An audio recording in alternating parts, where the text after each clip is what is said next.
This is an iHeart podcast. Guaranteed human. Work can be a little weird. Cringy training seminars, coworkers who won't stop talking about their plant, forgetting the mute button at an inopportune moment. We have to deal with a lot on any given workday. Sometimes it can feel hard to thrive and move forward in your career. Well, that's where LinkedIn comes in. LinkedIn helps you get ideas and insights from experts in your field, connect with people professionally, grow your network, and access tools designed to help you find the right fit for your next role. Whether you're just getting started, figuring out your next move, or looking to accelerate your career, LinkedIn is built to support you at every stage because LinkedIn is the network that works for you. Visit linkedin.com/knowstuff to learn more. The springtime thaw is finally here. Flowers are blooming, days are longer. We're saying yes to more plans and finally getting outside, running, walking, just moving again. It's the perfect time to upgrade your everyday go-tos with Bombas. Take Bombas sport socks. They're super comfortable and designed with sport-specific tech for running, cycling, yoga, hiking, you name it. I use them to run in, and I can tell you they work beautifully. So head over to bombas.com and use code SYSK for 20% off your first purchase. That's BOMBAS.com, code SYSK at checkout. Welcome to Stuff You Should Know, a production of iHeartRadio.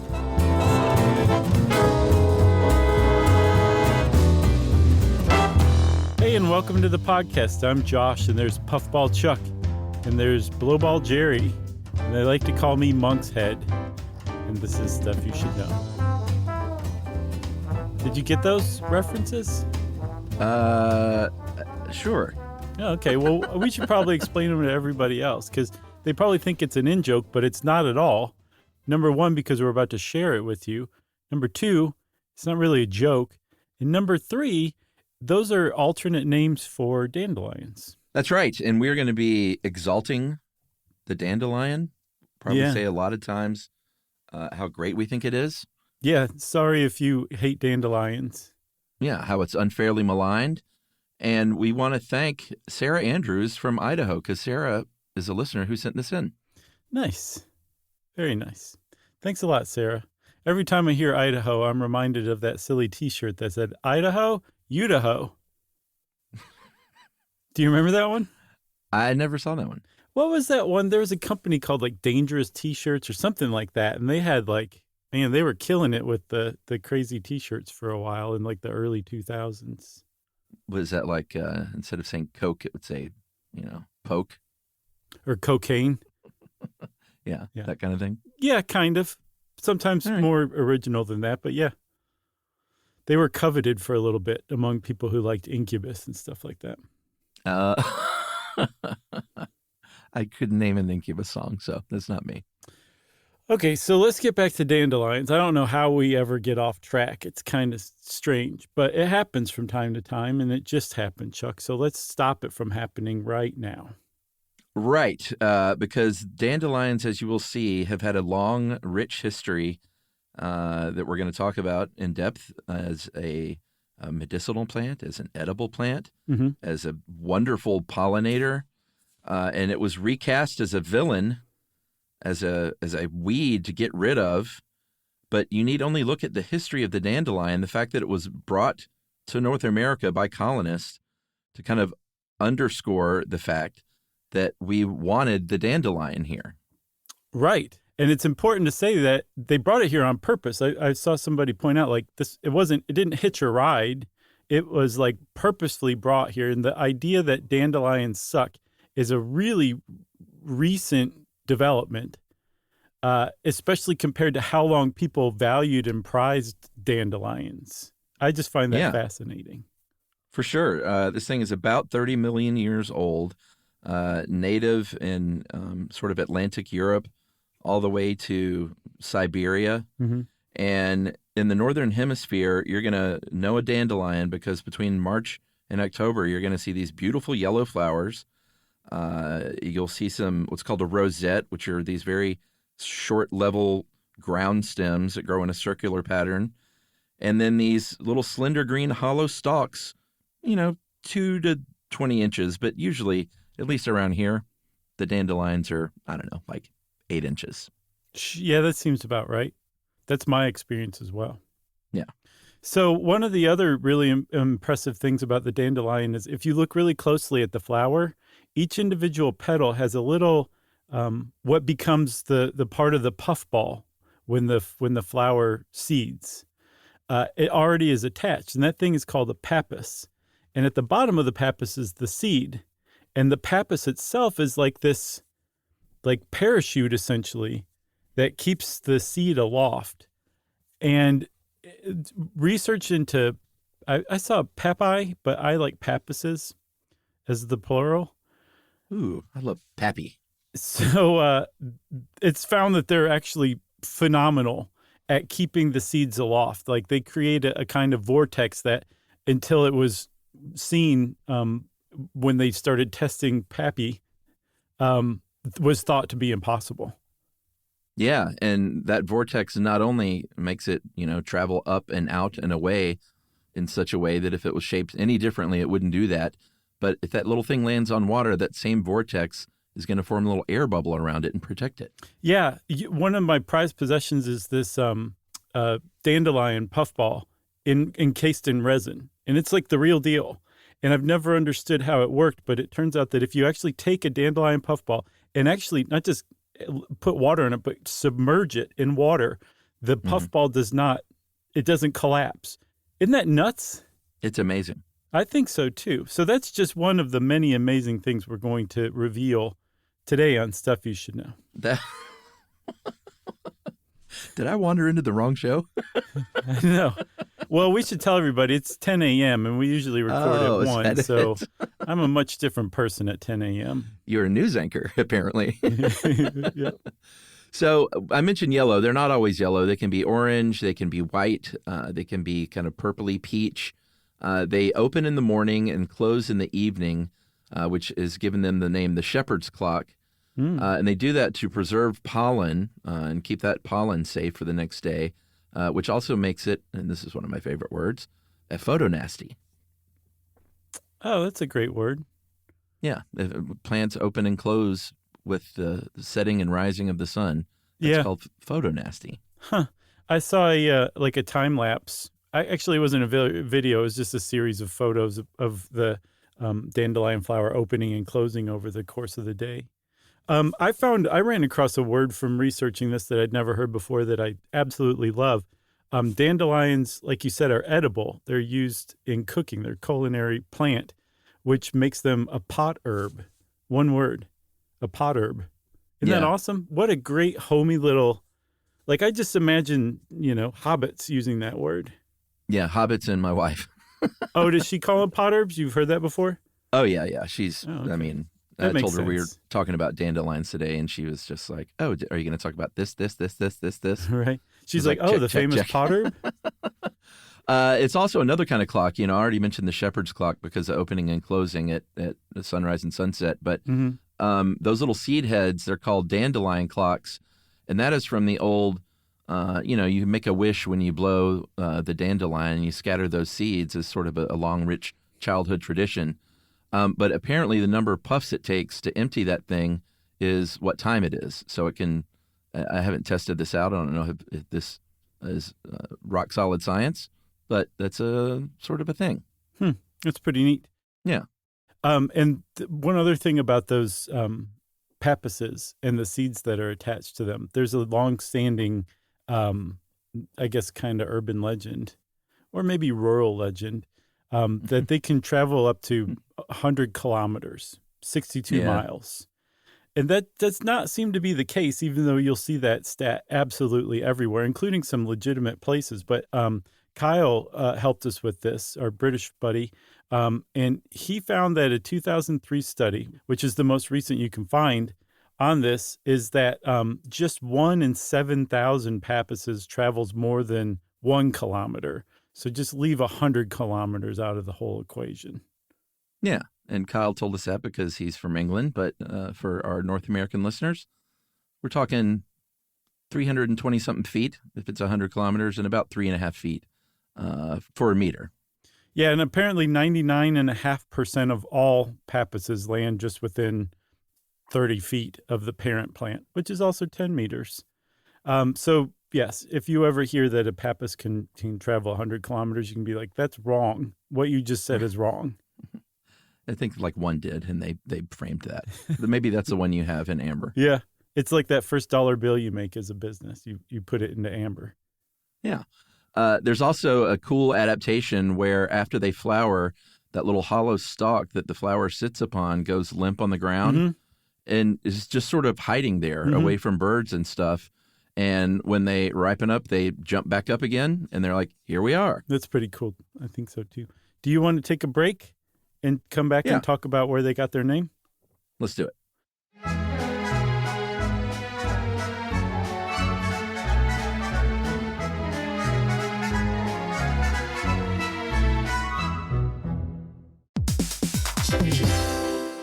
Work can be a little weird. One minute you're in a meeting that could have been an email. The next you're trying to decode corporate jargon that somehow means nothing. And don't even get us started on the quick sync that turns into a 45-minute deep dive. Yeah, well, the truth is figuring out your career isn't always straightforward. Whether you're trying to grow, pivot, or just stay relevant, it can feel like you're navigating it all on your own. Well, that's where LinkedIn comes in. That's right. LinkedIn can help you grow your career, helping you confidently navigate your path with insights, ideas, and inspiration from your professional community. You can stay up to date with the latest trends in your field, connect with people who get it, and discover opportunities tailored to your goals, your experience, and what actually matters to you. Whether you're looking for something new or just trying to grow where you are, LinkedIn gives you the tools and connections to move forward with confidence. Because LinkedIn is the network that works for you. Visit linkedin.com/knowstuff to learn more.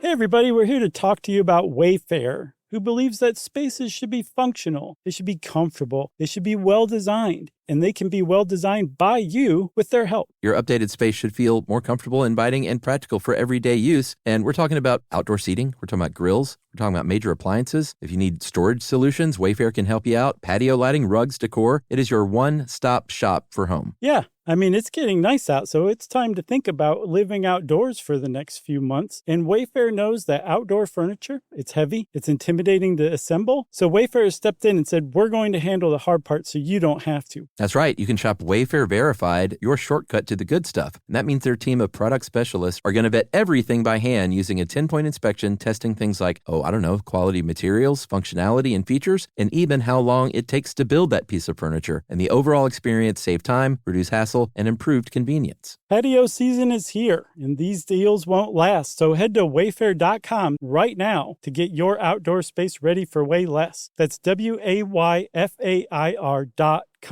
Wayfair, every style, every home.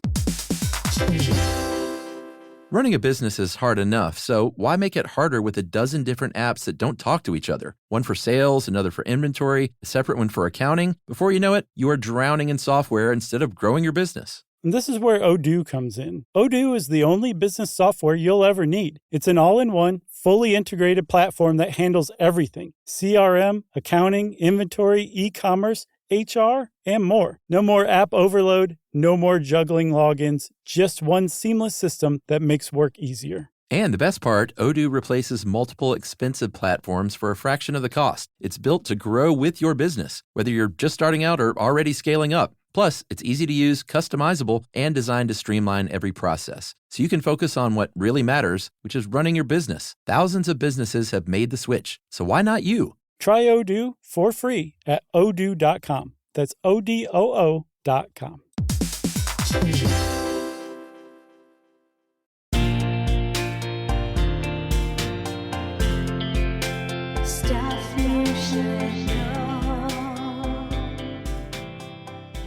So, Chuck, dandelion, I've never stopped and considered why it was called that. But it turns out that lion at the end is actually a giveaway for where the name came from. It's French for lion's tooth, dent de lion. Pretty neat. I love that. The reason they call it that is it's a reference to the deeply serrated, jagged leaves. I guess somebody was like, that looks like a lion's tooth. And they lived in France, and that's where they got the name dandelion. Yeah, and it's also, if you look at the botanical name, it really gives a good indication of what it was being used for back then. The genus name is Taraxacum, And there are a couple of explanations here. I kind of like the second one. The first one is a Greek word for disorder, which is ataxia. But it's also could have come from Arabic for bitter herb, which is tarak shagog. And then when you combine bitter herb with the species name, which is, how would you say that? Officinale? I don't know. Officinale. That is a word for monastery storeroom. So a bitter herb in a monastery storeroom basically is telling you, hey, we use this plant in a very productive way. Yeah. The whole disorder thing is totally insensible, if you ask me. Yeah, I agree. So one of the other great things, so humans use dandelions, as we'll see, in a lot of different ways and have for a very long time. But our animal friends love dandelions too. Those flowers, even though they look kind of flimsy, if you think about it, they're rich in nectar, packed with it. So bees, butterflies, basically any kind of pollinators love dandelions. Like you said, the reason the stalk falls to the ground after flowering and as the seed heads are developing, that's because birds love the little dandelion seeds. So, and one of the other things that's important about them too is they basically flower and seed almost around the whole year, depending on where you live. So at times where there's not a lot of food sources for birds and pollinators, the dandelion's there to kind of keep them going through the, late fall. Yeah. And I think it's one of the first guys to get going in the spring too, right? I believe so, yeah. So we're going to get more in detail about, how it's been eaten, but actually let's save all that. Let's just tease it then and say it has long been eaten, is now being eaten again due to the sort of foraging movement happening in the culinary world. It's a great tease. I think that kind of kicked off in COVID when people are like, well, I can't go to the store. What can I eat that's in my backyard? I'll try dandelions. I've always wondered what they taste like. Bitter. So, nice. So I think we said probably a couple times that people have been using dandelions for all sorts of reasons, not just as pot herbs, for a long time. One of the earlier mentions we can find was in the Arabic world. A couple of physicians named Rhazes and Avicenna both wrote about some of the properties of dandelions and dandelion roots back in the 10th and 11th centuries. And most of what they were talking about was its use as a diuretic. And medicinally speaking, that's probably the most famous property that dandelions have, is they make you pee. And in fact, there's a couple of names that refer to that, depending on where you are, for dandelions that refer to the fact that they make you pee, right? Yeah, that's right. In France, they're called apparently more than they're called the Dandelion, they're called the pissenlit, which means, pee-pee in the night. And a folk name in England is a piss-a-bed. For the same reason? Yeah, and apparently it's all the potassium in there that's going to stimulate urination, and because of that, diuretics are used for a lot of things, and medicinally now and historically. If you want to work something through your system and pee it out, dandelions is a good way to make that happen. Yeah, and very famously in the American Midwest, they're called pee-pee weeds. Aw. That's totally made up, I should say. Oh, that's not true either? No, I just made it up. Oh, okay. I got you. I got you back for what was the lateral gene transfer gospel group that you got me with? Oh, geez, I don't even remember now. It was that. But I've only gotten you once. The score is Josh 3,001. Oh, man. There was a 16th century book, too. What was the name of that one? People call it Garden of Health because the full title of it is Containing the Sundry Rare and Hidden Virtues of All Kinds of Simples and Plants, together with the manner of how they are used and applied in medicine for the health of man's body against diverse diseases and infirmities most common against men, gathered by the long experience and industry of William Langham, practitioner of physic. That's the actual title of that book, which is why there's we're just going to call it Garden of Health. I mean, Garden of Health really says what that says. I know. He didn't need all that extra stuff. That's like the introduction, I think. He put the introduction in the title. Yeah, that's a little. Did it say the end at the end? Pretty much. This is from, like I said, the 16th century, and it talked a lot about, all kinds of things they thought it could help back then: toothaches, fevers, depression, even baldness. But they also talked about growing it alongside other vegetables and herbs in the garden. And you dug up this kind of cool fact. It's ethylene gas that they release. So if you actually grow dandelions or have dandelions growing near fruiting plants like tomatoes, they're going to ripen faster. Yeah, isn't that neat? Super cool. Yeah, we're going to cover a lot of actually pretty cool little benefits, I guess, that they provide. But let's keep going with the tradition of using them medicinally, shall we? Sure. There's a guy named John Gerard who wrote a book in the 1630s, and he's like, hey, I want to contribute to this too. I've found that dandelion strengthens the weak stomach, and which is important because actually if you use the roots of a dandelion, it contains a lot of inulin, which is an important prebiotic for gut health. So John Gerard wasn't just whistling Dixie. No, not at all. It turns out they have more vitamin A than spinach, more vitamin C than tomatoes.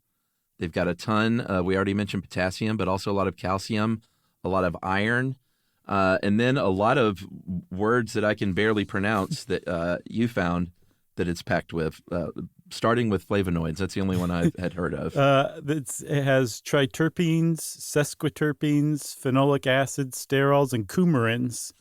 And they bestow things like antibacterial, antioxidant, anti-inflammatory, hepatoprotective, and anti-tumor properties. And you dug up a lot of ways that they actually help health, right? Yeah, so I mean, we can talk all day about like the ways that people thought it would help you back in the 16th century, but people might poo-poo something like that. But there have been modern studies. I'll just give you a few examples.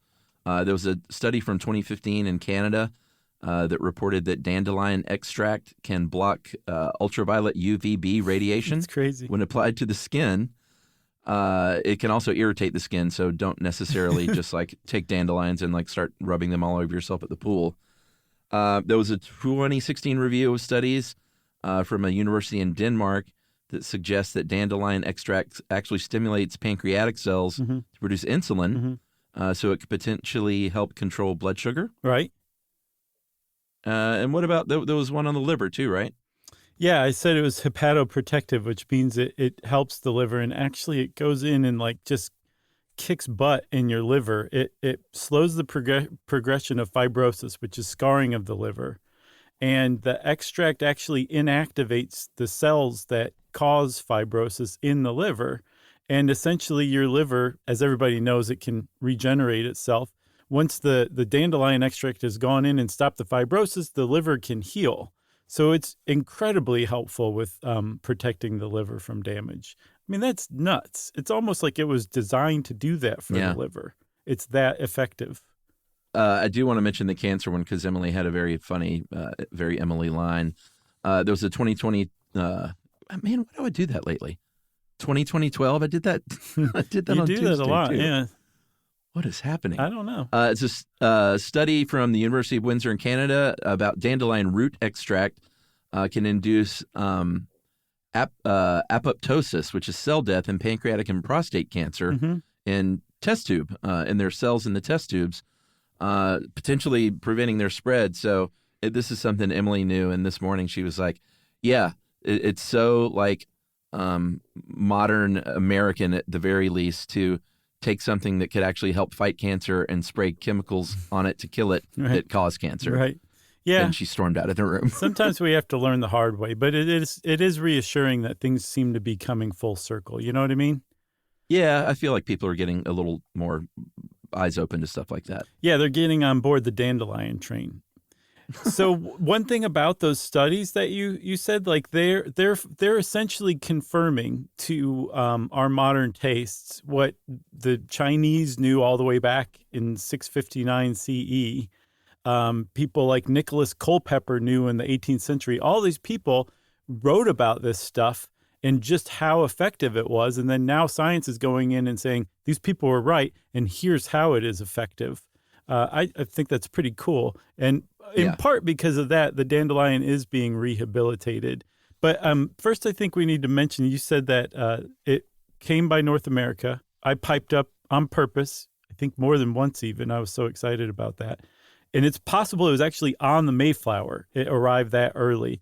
And they think that because of plant migration, as we talked about before, the dandelion may have spread ahead of Europeans as they entered further and further into the North American continent. And so Native Americans that they encountered may have already been using dandelions in some of their medicines. Oh, yeah, absolutely. They were drinking it in tonics. They were boiling it with fatty meats, which sounds disgusting. It does. It really does. Fatty meats. Unless you're talking about something like collards with like ham hocks or something.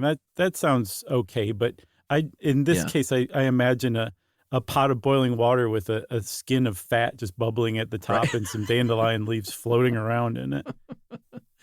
And we'll talk about, more ways you can eat it, but it's long been used in like cordials and beers, like the dandelion root. You can, grind it up and use it as like a coffee substitute, kind of like chicory. So, people were using it for medicine. They were using it for old kinds of folk remedies and foods and things, largely because, again, it was everywhere. It grows in not very good soil. It's considered a perennial because they can live, because like you said, they're kind of growing year round, but they can live for more than 10 years if you don't mess with them. Isn't that neat? And kill them. Yeah. Yeah, I think that's pretty cool too. One of the other things I saw, there's a book called The Economical Housewife from the 1850s that it might be the first recipe for dandelion wine. And people still make that today, and it's actually super easy. You just take some dandelion flowers, some water. Eventually, you add some sugar and some lemon, let it sit for a couple of weeks, strain it out, and then let it sit for another week and age, and you've got yourself some dandelion wine. And it sounds deliciously easy, or maybe easily delicious, one of the two. But I'd love to try it. Have you ever had dandelion wine or dandelion beer or anything like that? No, not at all. It's definitely a thing. Ray Bradbury had a novel called Dandelion Wine from 1957, so it's something that's been enjoyed all over the world. In France, they use it sometimes. They'll take the leaves and blanch them and spread them with bread and butter. Like it sounds like if there's not a Brooklyn restaurant serving dandelion toast at this point, then what is happening in our world? I don't know. It sounds like fairy toast, like the Australians love, but with dandelion leaves instead. Yeah. It's also, just a salad green component. And like we said, it is very bitter, but it's used in all kinds of salads. Sometimes it's the only kind of leaf used in a salad. Sometimes it can be mixed in with other things. But in France, they have one called the salade de pissenlits from that original name that's got bacon in it and dandelion leaves. It just, sounds pretty good to me. Yeah, apparently that was a common dish during the Depression in America, too, because it was just cheap, Yeah. And it sounds delicious, too. I say we take a break and we come back and talk about another surprising use of dandelion that I hadn't heard of until this, but you probably did because of Emily. No, I delighted her with that fact as well. So we'll be right back.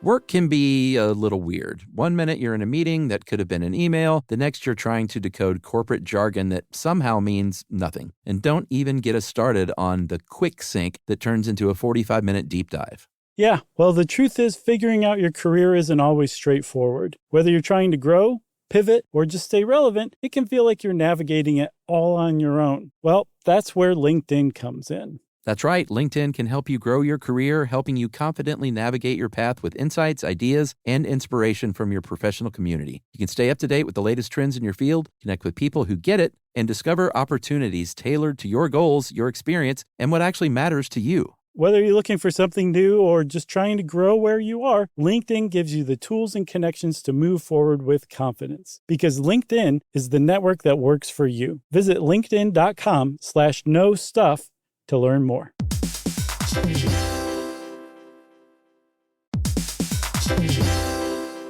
Running a business is hard enough, so why make it harder with a dozen different apps that don't talk to each other? One for sales, another for inventory, a separate one for accounting. Before you know it, you are drowning in software instead of growing your business. And this is where Odoo comes in. Odoo is the only business software you'll ever need. It's an all-in-one, fully integrated platform that handles everything: CRM, accounting, inventory, e-commerce, HR, and more. No more app overload, no more juggling logins, just one seamless system that makes work easier. And the best part, Odoo replaces multiple expensive platforms for a fraction of the cost. It's built to grow with your business, whether you're just starting out or already scaling up. Plus, it's easy to use, customizable, and designed to streamline every process, so you can focus on what really matters, which is running your business. Thousands of businesses have made the switch, so why not you? Try Odoo for free at odoo.com. That's ODOO.com.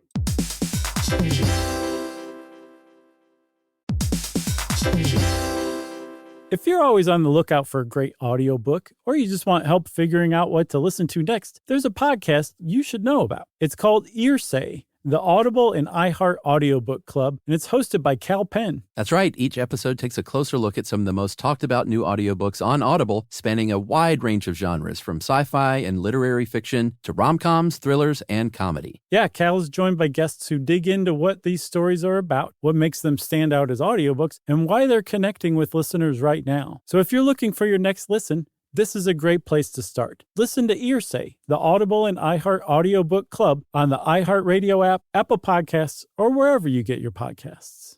Stuff you should know.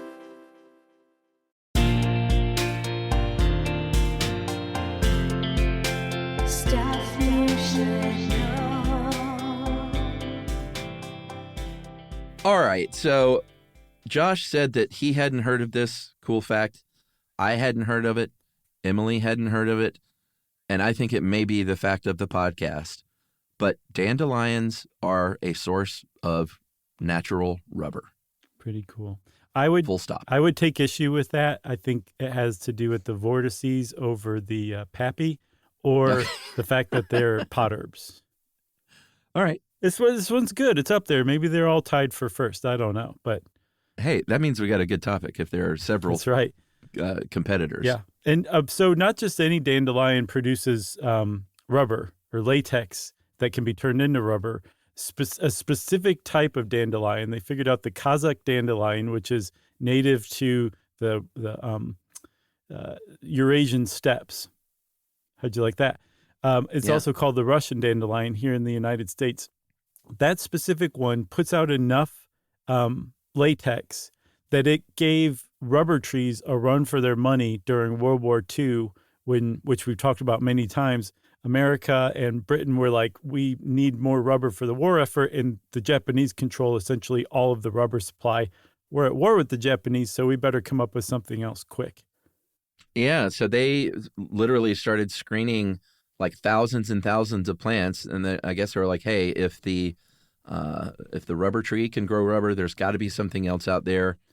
The Soviets are the ones who said, try this Kazakh dandelion. Yeah, it's primo. And because of shortages during the wars, they said, here's a bunch of seeds. And they sent a bunch of those Kazakh seeds, the Soviet allies at the time in the 1940s. And ultimately, we used some of it. Russians, Americans, and Germans did produce rubber from dandelions. Mm-hmm. It's very hardy. It can be susceptible to disease, though, depending what kind of disease. But also grows everywhere and serves as a pollinator, and it doesn't deforest things. So the big problem, though, and I know everyone's like, oh, my God, is this the miracle we've all been hoping for with rubber? Mm-hmm. It just doesn't yield as much as the Russians said it did, and so it's not economically viable as long as the real rubber tree is around. Mm-hmm. They released some paper that overstated how much rubber can be gotten from the dandelion because they wanted to sound like big shots. Yeah. So the reason why we didn't just keep going with dandelion rubber research in trying to figure out how to increase yields is because in the meantime, people figured out we could make synthetic rubber from petroleum. It was almost as good as natural rubber, and it certainly was a good enough substitute, and we could just make batch after batch after batch rather than have to try to yield it from dandelions. So that fell to the wayside, and then by the time the World War II ended, we had access to natural rubber supplies from the Southeast Asia, I should say. And so all that kind of put dandelion rubber on the back shelf. But in the,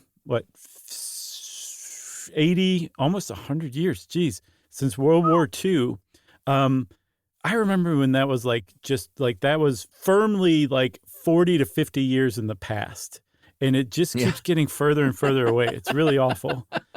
But we've kind of figured out in the interim that synthetic rubber, it's useful, but there's nothing that can match natural rubber for like grip, heat dissipation, all sorts of other properties. So we're starting to go back to look at sources for natural rubber, including ones that are more sustainable than the rubber trees, which require you basically deforest and then plant the rubber trees to create a plantation. With dandelions, you don't have to do that stuff. No. You got a big field, you can have dandelions. And like I said, it grows in, it doesn't have to be great soil. Right. You can grow it hydroponically without soil at all. You can grow it in the air, which is aeroponically. It's pretty amazing. And I think it's one of those things where, like, anytime you have a monoculture plant like that, like the rubber tree, it makes people a little bit nervous. Besides the deforestation, like if anything ever happened, like some kind of weird blight and the rubber trees were just, not a candidate anymore, you got dandelions kind of waiting on deck with their bat. Right. So it's kind of surprising that it went from this really prized plant in so many ways to a hated weed, especially in Europe and the United States. And you hit upon why it became a hated weed. You use the word monoculture. And the largest monoculture here in the United States are people's lawns. And for part of the aesthetic of the lawn, you cannot have dandelions breaking up that perfect, unbroken sea of green grass. You got a dandelion popping up, the whole thing's ruined, basically. That's the way people think of dandelions and lawns these days, or have since about the 50s, essentially. That beautiful yellow flower. Stomp it. Right. Dig it up. But yeah, that's what happened. And we've gone over this before, but just sort of as a quick overview. This is the kind of thing that came over from England. Starting in the 17th century is when British aristocracy really started to get into these perfect sort of croquet playing lawns, I guess is what you would call them. And then in America, it was post-World War II when suburbanization really took hold. Lawnmowers really came into their own. Everyone was like, hey, we've got these great new chemicals that'll kill everything, and make the grass grow really, really well. And it's just modern and tidy and good looking. And that really kind of transformed the United States. Like keep up that lawn, make a perfect green lawn if you want to keep your property value up, right, everybody. That's a big one. And Kyle also dug up another reason, too, that once the Cold War rolled around, conformity was equated with safety. So if you weren't keeping your lawn trimmed like everybody else, what's going on with you? You're making me feel a little bit nervous because you're not conforming. You must be a red spy hiding out in suburbia, basically, right? And I think that's a really important kind of overlooked driver for things like perfectly manicured lawns and everybody having the same kind of thing. Yeah. And speaking of driver, the other, I don't think we've ever mentioned contributor to this was in the 1950s, golf started being televised. In 1957, you got golf on television for the first time, and people look at Augusta National and these golf courses that were beautifully manicured and aesthetically pleasing to the eye. And they were like, hey, I need to get some of that in my front yard. Maybe I can practice chipping some balls around in my front yard. Yeah. Also, if you're sitting there thinking like, wow, I really love hearing these guys talk about grass, but I'd love to hear them have a dispute over it, you should go listen to How Our Grass Works episode. It's actually a pretty good one. It's a classic Stuff You Should Know episode. It totally is. But anyway, all that preamble about, us poo-pooing lawns and why America did that brought us to this, which is weeds became enemy number one, and dandelions were maybe even near the top of that list. Yeah, there's a lot of reasons why. For all the reasons that they're valuable, the pollinators and other kinds of plants, and that they can grow in marginal lands and basically everywhere, it makes them an enemy as a weed if you're trying to create a monoculture lawn, right? So they can regenerate from like a 1-inch section of root, which means that if you cut a dandelion off but even below ground level, it's like good try, pal. But it just sprouts right back up. You have to dig them up. And even after you dig them up, you might not get them. Because one of the things that I didn't know about dandelions is I knew they grew from a taproot. You have to get that taproot up or else it's just futile. Yeah. But that taproot can grow, depending on the age of the dandelion, over 12 feet, meters, 4 meters into the ground. Meters. Yeah.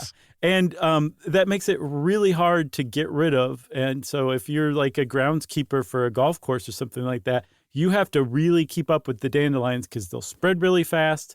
And they're really hard to get rid of once you do start trying to get rid of them. Yeah, for sure. And I got to say this last fact from Kyle because it goes back to the lawns, but this really kind of drives it home about how not great a perfect green lawn is for our society. Mm-hmm. There was a study in 2005. Residential lawns in the United States make up 2% of the land, but require more irrigation than any domestic agricultural crop. I've got one to piggyback on that. Let's hear it. The U.S. Fish and Wildlife Service says that homeowners use up to 10 times more pesticides per acre than farmers use on their crops. So we're using this stuff, overusing it, and we're using it on stuff that's not productive land just to keep up with the Joneses so they don't think we're communist spies. Yeah, I walk Gibson in the mornings, and there are the only lawns that he ever rubs his face in are the most perfect green ones, and I know that it's because they have recently been sprayed, and he smells it and is trying to rub all in that stuff, and it drives me bonkers. Yeah, I would love to just let my lawn, and me too, just go to wildflowers, go to weeds, just mow it. You keep it mowed, but at a higher height. But yeah, you just let this stuff grow, and we would stick out like a sore thumb from the rest of the neighborhood so much that our neighbors would be mad at us. That's how entrenched the idea of having a perfect lawn is still in the United States, depending on where you live. Yeah, for sure. And no one around there even does permaculture and other options besides just letting it grow wild and crazy. No, it's nuts. So we definitely draw a line. So we're like, okay, we'll keep up with the lawn, but don't touch the shrubbery, the perennials, the garden, essentially, right? But people will hire the same company to treat their lawn with chemicals to spray their bushes and spray their gardens with chemicals to kill off the bugs. And then they have to go in and try to recreate the stuff that the bugs are doing for free, the services they're providing, because you've killed off the bugs. It's insane to me. So we definitely don't cotton to that. Yeah, there was, speaking of bugs, there was a scientific review in 2019 that found that the global mass of insects is falling at a rate of about 2.5% per year. And dandelions is a high on the list of pollinators. Yeah. Caterpillars love munching on them, moths love munching on them, and all those bees and butterflies love doing their thing on them. So even, I'm not trying to shame people, but let's say you do like your lawn and everything, even waiting in the spring, longer to cut it, even cutting it higher, letting the dandelions grow up a little bit before you start whacking them down. Even that minimal amount will help out a little bit. What's interesting is a non-chemical way I saw to treat your turf grass for dandelions is to let your grass grow longer than you have been, cutting it at a higher mower height. Yeah. Because as we talked about, dandelion leaves are so low growing that the grass will shade out and outcompete the dandelions. So if you really do want to get rid of dandelions, but you don't want to use chemicals, that's a pretty good way to do it from what I've seen. Yeah, totally. Some states have actual programs. There's one in Minnesota called Lawns to Legumes, which is a great title. They launched that in 2019 where they just basically incentivize people to say, get rid of that lawn, put in flowering plants, put in beds. You can have a rebate if you have a pollinator-friendly native wildflower scene at your house. Yeah, I didn't look up the amount, but I would guess at a minimum, the rebate is worth $1 million. Right. That'd be my guess. You think so? There's a couple other things that I found that dandelions, I don't know if you looked at it or not, that they kind of provide services to the plants growing around them, including grass. Yeah. Because as we mentioned, those tap roots, they grow really deep. And as they're growing deep, they're actually accessing nutrients that other plants around them, again, including grass, the roots of those plants can't reach because it's too deep. And it brings those nutrients up toward the surface. And as the dandelion dies off, the other plants get to eat those nutrients that they otherwise wouldn't have had access to. And those same roots also aerate and loosen compacted dirt too, which makes it easier for the plants around the dandelions to grow. Amazing. Is there anything dandelions can't do? I don't know. I mean, they're not super fragrant. No, that's true. They're pretty much Yeah. useless in that sense. But they can grant a child a wish. They sure can, man. They sure can. I remember doing that so many times. I keep trying to do that with my dandelion puffhead in resin, and it's not working. I don't have anything else, though. I'm kind of looking over the list here. I know we were kind of all over the place, but it's just sort of one of those episodes where it's like, well, here's a list of 100 amazing things. Mm-hmm. And so sometimes those are a little tougher to organize. Yeah, but they can be pretty fun, too. I had fun, at least. Yeah. How about you? I did, too. Good. And that rubber thing? Are you kidding me? No.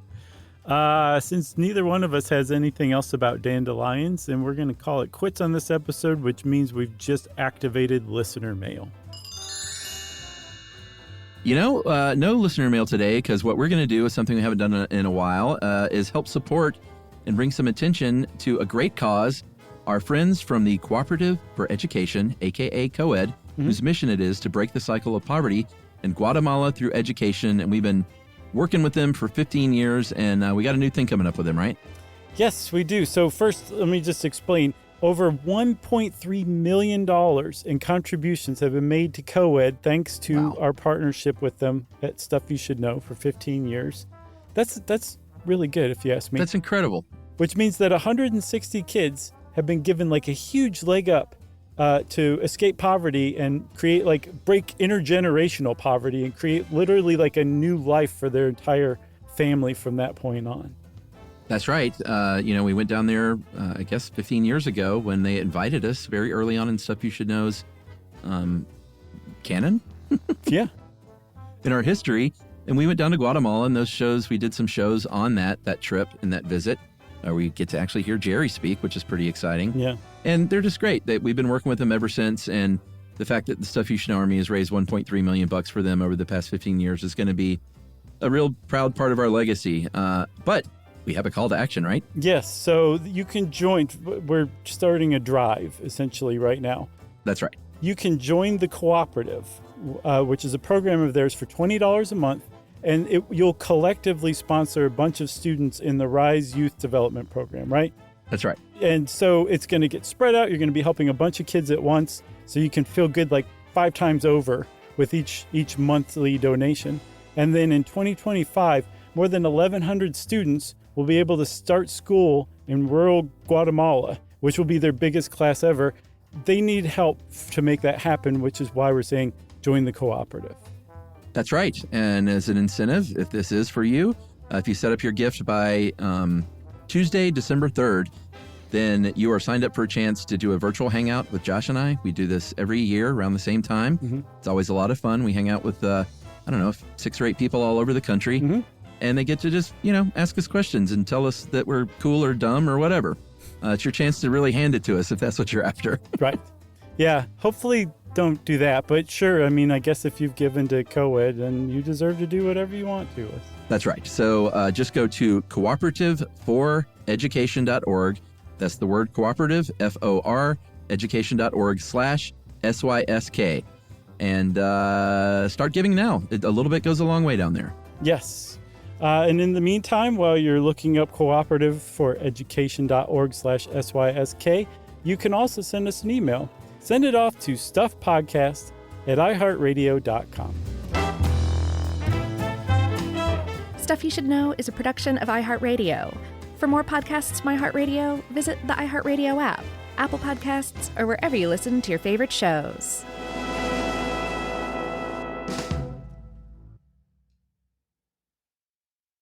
Service opens doors, and at American Military University, it can open doors for the whole family.